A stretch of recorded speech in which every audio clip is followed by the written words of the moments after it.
el fiscal general del condado of Palm Beach, Mr. Dave Aronberg. Thank you so much for being with us today. It's great to be here. How's the job? You've been a couple years already working, and then is what you expected? Yes, I love the job. Okay. It really gives you a chance to serve the community where I live, where my family lives, the community that I love, and you can really make a difference, because what's the most important role of government? It's to keep us safe, and that's what this job is all about, protecting the safety of our neighborhoods and our streets. You were working in private and the public sector, and you know both areas very well. Why did you decide to run 2 years ago? And you said, no, I like this. I would like to get this job. Well, you know, I had been working in public service. I was a state senator, and my focus was criminal justice issues, protecting our communities, and the safety of our families, and I thought that I could do more in this job than I did even as a legislator working on those issues. Plus, I was dissatisfied with the direction that the previous state attorney was taking the office, so I wanted to take it into a different direction to better protect public safety, and also to make the office a place where it's all about the facts of a case, evidence. It's not political. I wanted to depoliticize the office, and I think we've done a good job at that. Do you feel like you made a change in what areas specifically? What do you feel like you accomplished so far? Well, our conviction rate, first off. When I took over, our conviction rate was the last of all the circuits in the state. That meant that more criminal defendants went free in Palm Beach County than anywhere else in the state. Pleased to say that that is dramatically changed. Our conviction rates have gone way up. In fact, if you look to where we rank now, we're right in county court at about the state average, whereas before we were at the bottom. And that's something to be proud of in just 2 short years. We have better training in the office of our prosecutors. We give them more discretion. They're not micromanaged. We trust them, we train them, and if we don't trust them, they shouldn't be working here to begin with. You let them go. Right.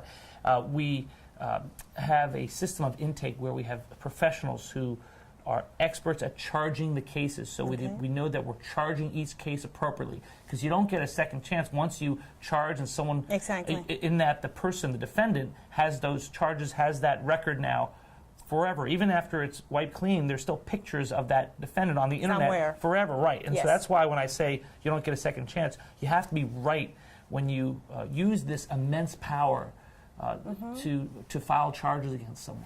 Well, good thing that you talk about prosecution, and because there's one thing, I'm talking now about the Hispanic community, there's some perceptions when you come from Latin America about the legal system, about the law enforcement, because it's corrupt in some places. I'm not going to say everywhere in Latin America, but in some places in Latin America we have a situation, and when we come to United States, some communities, they might feel the treatment is the same. Have you addressed this issue? Do you feel the cultural impact?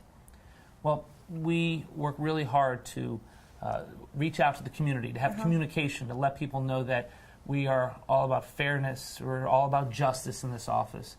And one way we show that is to have our office look like the community. So we have about 36% of our office is minority. And in fact, 75% of our office is women, and which makes our office not only the largest law firm in Palm Beach County, but the most diverse law firm in Palm Beach County.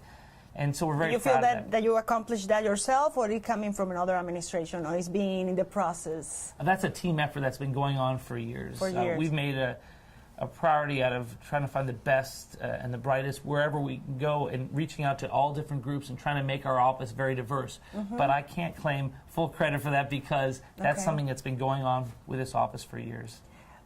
We have a situation also in the Hispanic community when it comes to the lack of documents, and there's a lot going on with immigration issues. And of course, I spoke also with Sheriff Brascio regarding this issue, and he's been taking a couple steps for ID, for making sure people have ID on, and doing other stuff. How can your office somehow help in this situation, or there's anything that can be done from your office? Yeah, we work closely with Sheriff Bradshaw and all law enforcement. We have an excellent working relationship with them, and we support his efforts to make sure that the word is out that we want to communicate with members of the public. We can't prosecute cases unless we get cooperation with the community. And if the community sees us as the enemy, then we're never going to be able to do our job. So we want the community to know, and that's why we do shows like this, and I'm out in the community, and that's why we have a diverse office. We want people to know that we're there to do justice. No matter where they came from, here it is all about justice, it's about evidence and facts, and we're there to protect them. We want to protect the law-abiding citizens of our community, documented, undocumented. We want people to know that we're there to protect everyone. I want to talk a little bit about something that is everybody's talking about. I bet you, maybe in closed doors, you talk about this amendment that is coming. Amendment number 2. Right. And I want to see, first of all, what is the impact that you feel your office is going to have to face if this passes? Yeah. It's hard to say because it's a great unknown. We don't know what the rules and regulations will be. We're concerned, though, that if it passes, what are the rules going to be on buzz driving, on stone driving? Right now, when you're driving drunk, we have a breathalyzer test. We can figure out if you're too drunk to drive, right? But there is no test that we know of that's acceptable in courts for marijuana use. So there are a lot of open-ended questions. But my official position on the amendment is neutral because we have to enforce whatever laws on the books. And whatever laws are on the books, voted in by the people of the state or by the legislature, we will abide by, we will enforce. So if they pass this amendment, you say, okay, let's get to work. We have to do this, this, and this, and this to protect our citizens who are not maybe using this. Even the people who are using it, you need to protect. Oh, yeah, we protect everyone. I mean, exactly. We have cases where the victim is a drug dealer. I mean, we will prosecute if a drug dealer is killed. That's where it's not self-defense. Exactly. I mean, really, we don't discriminate on victims. We will protect against any act of violence in the community. Now, obviously, if it's self-defense, that's something, but it could be anyone, and we want to make sure that you don't have rampant violence in the streets. It's not the wild, wild west. You know, there has to be some rules and orders, or else people would be afraid to go outside their homes. Exactly. So we protect everyone in this community, yeah. But a lot of people are thinking, okay, we don't want it to be California. You know how California, in some places, it's all like in any other store. But other people say, no, we need it for medicine. But at the same time, it's the people who, at the end of the day, is going to decide if this is going to pass or no. Well, it is up to the people. And we don't know exactly what the amendment what kind of effect it will have until much later, because the rules have not been established yet. The legislature and the Department of Health have to flush out what the amendment means. And because of that, it's hard to say or predict what's going to happen. I can tell you this, though, that whatever it will be, we will enforce the law, and we'll work with Sheriff Bradshaw and all law enforcement to enforce the law. Our association, the Association of Prosecutors around the state, has taken a stance against the amendment, but our office, including me, has been officially neutral because, like I said, we have to enforce the law, and whatever that is, we'll do it. Okay. I have a question here, and I'm going to quote you. You've been quoted as saying that your job requires you to temper justice with mercy and understanding. Can you explain? Well, you can't arrest your way out of a crime problem. You need more than just putting the handcuffs on people. You need prevention. You need rehabilitation. You need to have a sense of perspective, and that's what we do. We don't treat everything the same way. Everything depends on the facts of the case.